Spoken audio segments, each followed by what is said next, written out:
Pekan ini, manajemen Sriwijaya FC akan memanggil pelatihnya Hendry Susilo ke kota Palembang. Pemanggilan Hendry Susilo ini bertujuan untuk menjalin koordinasi antara manajemen Sriwijaya FC dan sang pelatih. Manajemen Sriwijaya FC sendiri akan memulai persiapan menyambut kompetisi Liga 2 musim 2024-2025 lebih awal.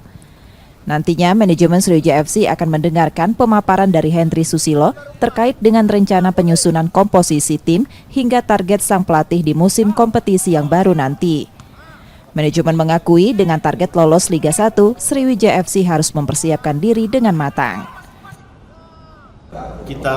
Manajemen Sriwijaya FC merencanakan mengundang Coach Hendry Susilo ke Palembang.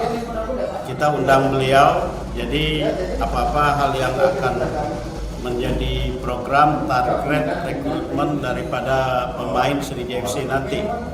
Ya, artinya kita ingin target ke Liga 1. Nah, tentunya pelatih nanti akan, kalau dengan target Liga 1 tentunya, nah inilah pemain yang rencana yang akan kita rekrut.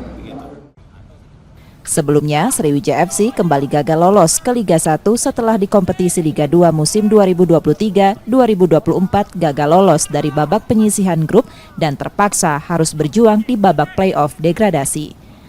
Nur Muhammad, Kompas TV, Palembang, Sumatera Selatan.